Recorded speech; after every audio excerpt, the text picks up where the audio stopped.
In our first case study, we saw how the psyche organizes itself. On one side, there are wounded parts, on the other, the protective parts, whose primary role is to safeguard the individual, both internally and externally. We also touched on how these protective structures often become the very source of resistance in therapy, as well as challenges of trying to conceptualize them.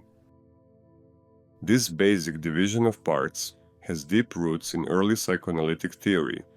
While influential, that framework often proved too abstract and rigid for clients to connect with their lived experience, and it rarely captured the complexity we actually see in therapy.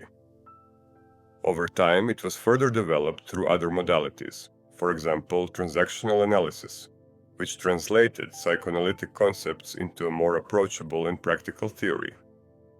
Still, clinicians continued to search for a model that could describe our experience and its complexities more precisely.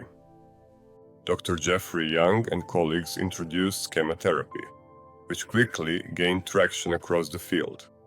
Their aim was ambitious: identify the most common psychological wounds seen in practice, trace their origins in early developmental environments, and describe how these wounds give rise to enduring patterns, what schema therapy calls early maladaptive schemas, and the protective coping modes or parts of personality that form in response. Let's take the client from our earlier Reich case study and view him through a schema therapy lens. As a child, he had universal needs: safety, stability, nurturance, acceptance, and emotional connection. But these were not met. Instead, his mother was cold, and at times violent. His father was absent, and the home atmosphere was unpredictable, even threatening. In schema terms, this environment likely gave rise to several schemas: an abandonment schema, a mistrust and abuse schema, and an emotional deprivation schema, among others. To survive emotionally, he developed coping modes. In therapy, these appeared as what we previously called a narcissistic defense. In schema language, this defense was really a cluster of modes, or parts: self-aggrandizer, scolding over-controller, bully and attack, paranoid over-controller, complaining protector. These modes weren't random. They were adaptive strategies, shaped by his early environment, designed to protect him from overwhelming pain. I understand that I didn't do justice to schema therapy with such a brief introduction. Unfortunately, presenting it fully would take a significant amount of time. My aim here is simpler: to raise the questions that may have come up. As you've seen, instead of a single uniform layer that Reich described as the narcissistic defense, schema therapy reframes it as 5 different modes, or parts, and this raises important questions. Are these really 5 distinct parts of personality, or are they manifestations of a single defensive layer? Or perhaps just a few underlying parts, showing the same behavior, like one controlling part that appears as the paranoid overcontroller, or the scolding overcontroller.